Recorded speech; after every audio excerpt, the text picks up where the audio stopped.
Hello, and welcome to Hedgehog Storytime, where I read my weird original fiction. The following is a part of the Edie Valley Project, link to the playlist in the description below. Yes, you have to read them all. No, that is not a request. So, some aspects of this story may seem sort of familiar to some astute viewers, and that's because, well, ladies and gentlemen, it is.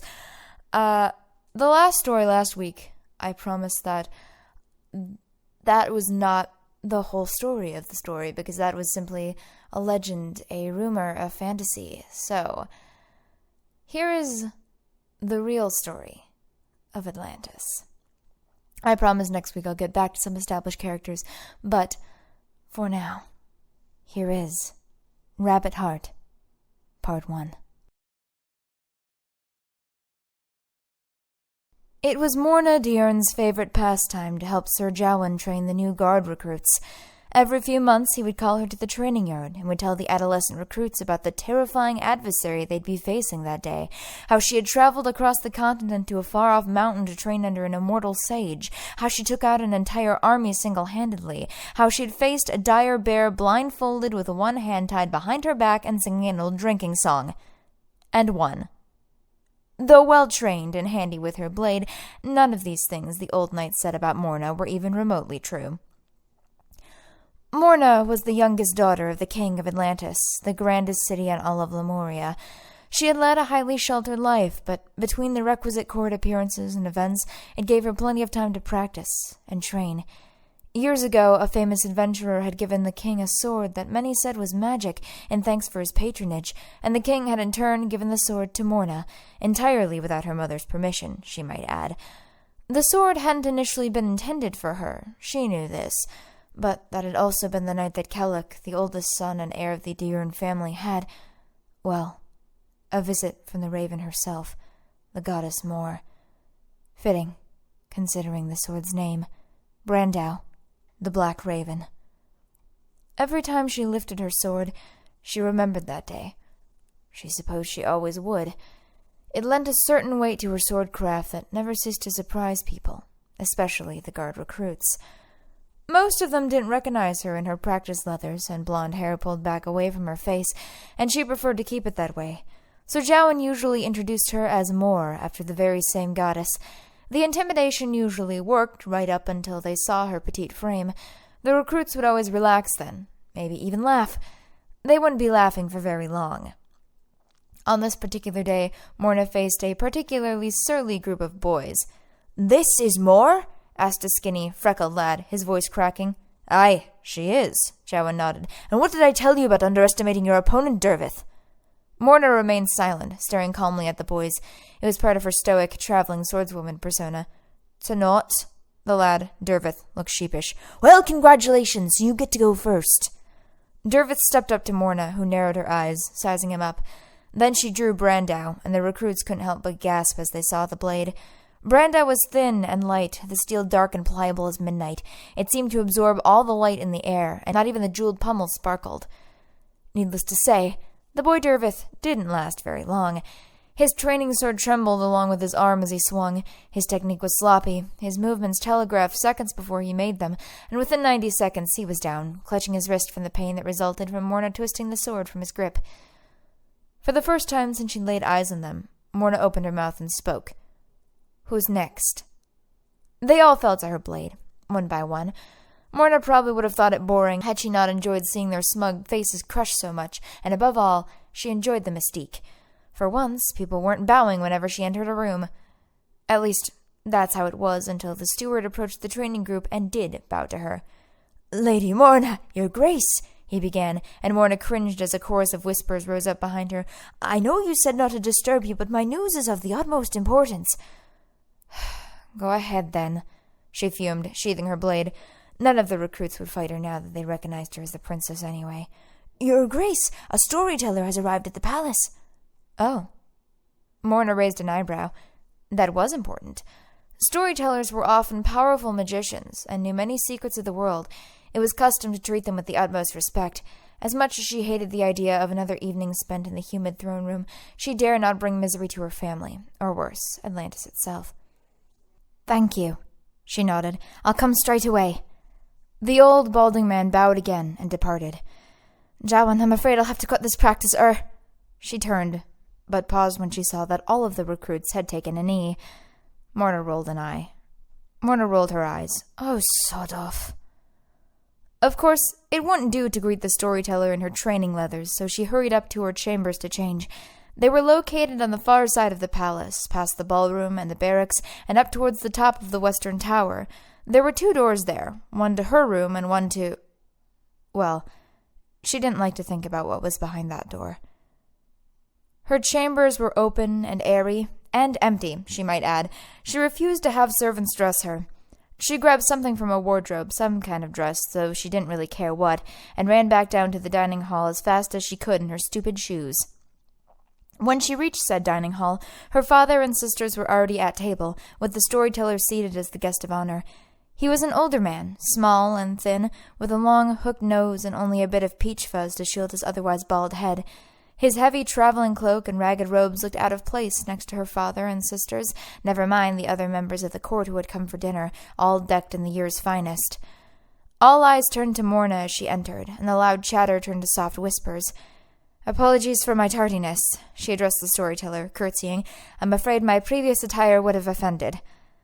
The storyteller seemed uncomfortable looking down at her from such a high place of honor. Though they were revered throughout the land, storytellers often led a simpler life among the common people. This one seemed to be no exception. "No apologies necessary," he spoke in a high-pitched voice. "Your foresight humbles me, princess." Her sisters, however, weren't so forgiving. As soon as she took her place between them at the table, Envir turned and glared. "Why are you so late?"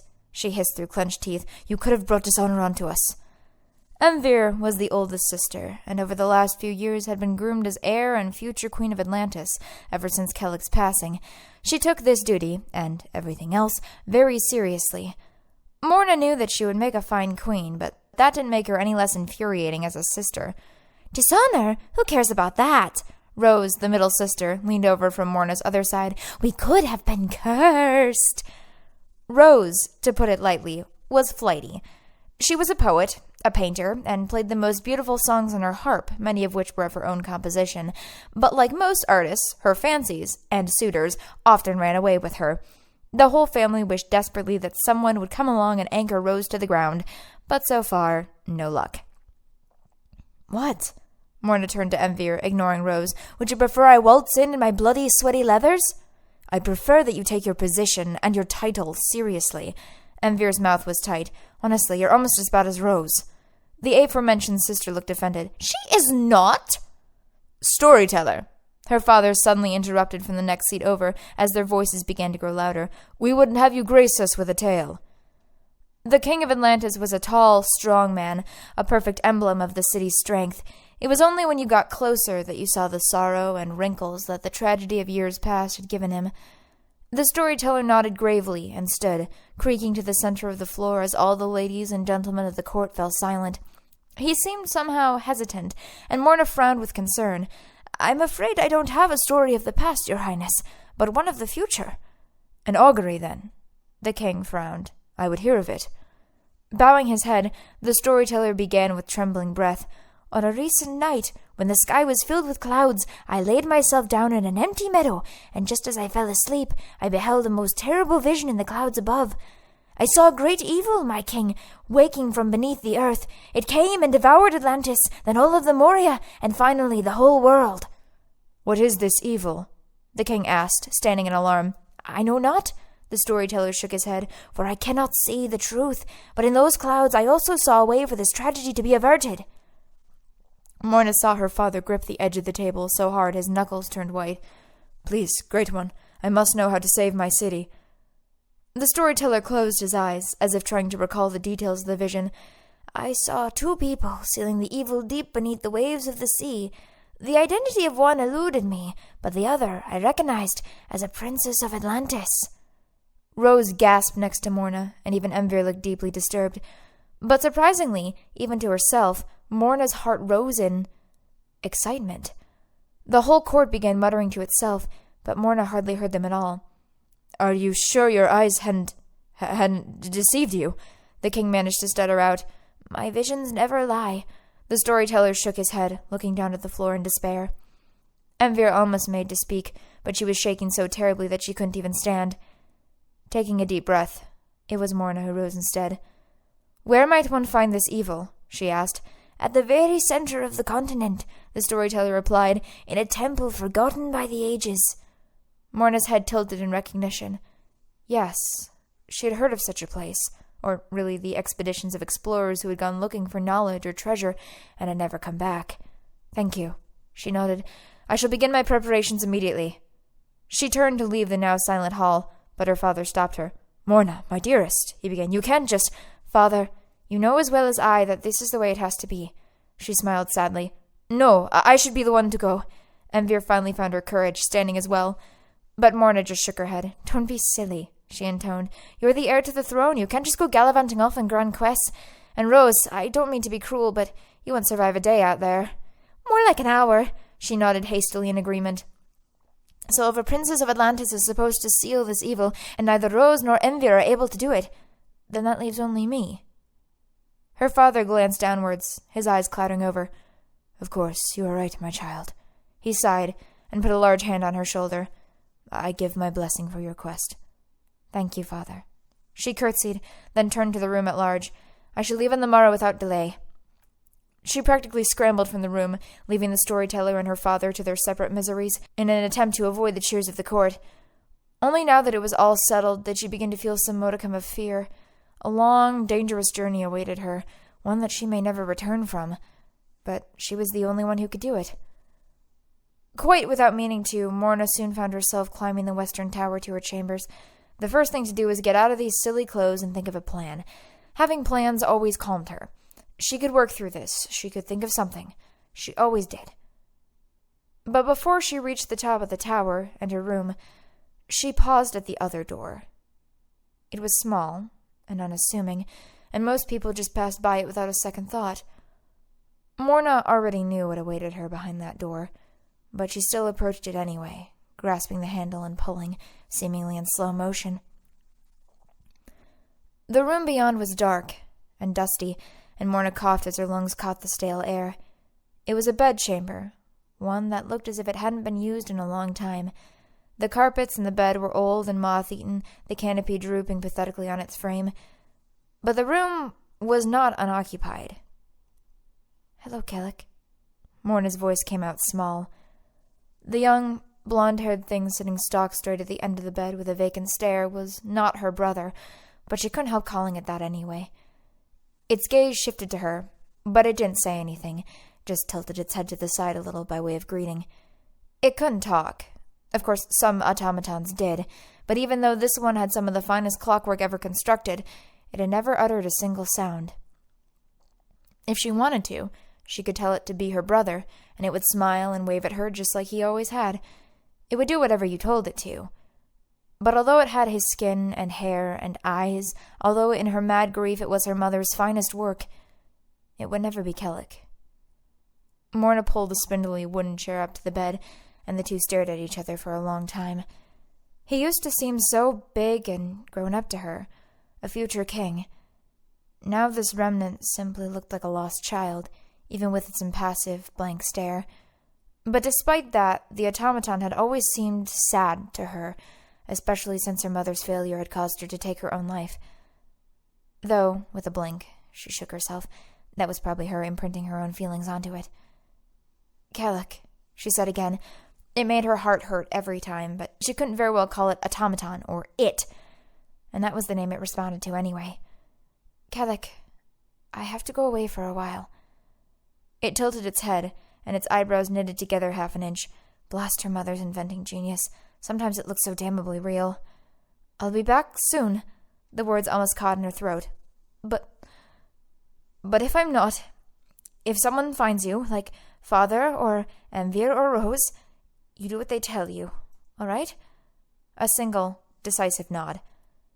With a sigh, she wrapped her arms around it. It may have not been her brother, but she had been the only one looking after it for years. It was hard not to get attached. The automaton didn't respond, of course, just sat hard and unyielding beneath her embrace. After a minute, she stood to leave. But as she opened the door and glanced back one more time, Morna couldn't help but freeze in her tracks. It was doing something it had never done before. It waved. The movement was slow and unnatural, but an undeniable wave. She hadn't told him, to do that. As much as she told herself that it would just make things harder, Morna did not sleep well that night. Countless thoughts circled through her mind. Her quest, the automaton, just the simple idea of leaving everything she knew behind. But she had to do it. If she didn't leave and seal or destroy or whatever it was she was supposed to do with this evil, it would just come and Morna and everyone else she loved would die anyway. Eventually, she did manage to get a few hours of sleep, so she wasn't a complete zombie by the next morning. Her father and sisters insisted on having one last meal with her before she left, but the breaking of fast that morning was a lot more somber and quiet than usual. It made Morna's chest constrict more than it already was. They all lingered a little longer than necessary after the plates of sweet cakes and eggs had been cleared away, but eventually they couldn't delay the inevitable any longer. Gripping her sword tightly, Morna stood, and her family followed her to the front steps of the palace. "Have you brought enough rations and water?" Envir asked, hovering over her. "Yes," Morna spat. "Who are you, mother?" Envir's face fell, and Morna looked down. "Sorry," she added. "Sister, I brought you some nuts for your journey," Envir said after a minute, reaching into her pocket for a small bag tied with a ribbon. "I know it's not much, but I hope you'll think of us when you eat them." Morna took them with a shuddering breath. She wouldn't cry. "Thank you," she managed. "Oh, are we giving the presents now?" Rose asked. "In that case, I got you this lovely hand mirror." She took out an ornately forged silverback mirror with many jewels studding its surface, "so that even when you're covered in mud and the gods know what else, you can always remain beautiful." "Thanks." Morna didn't see how that would help her, but she was grateful for the effort anyway. Finally, her father stepped forward and took Morna by the hand. He placed something in it, round and hard. "This compass was given to my great-great-grandfather by a storyteller, and it's been passed down to the kings of Atlantis ever since. I think it'll come in handy for you." Now the floodgates truly broke. Morna began to weep in earnest, and her sisters and even her father joined her. They all embraced and stood like that on the top of the palace for the longest time. But if Morna waited any longer, she would never be able to leave at all. "Thank you, all of you," she whispered. "I'll be back before you know it." "Of course you will," her father said. "You are a daughter of Atlantis." And with his words ringing in her ears, Morna Diurn began her journey into the unknown. For the good of Atlantis, Lemuria, the world. Damn. That was going to make this stressful.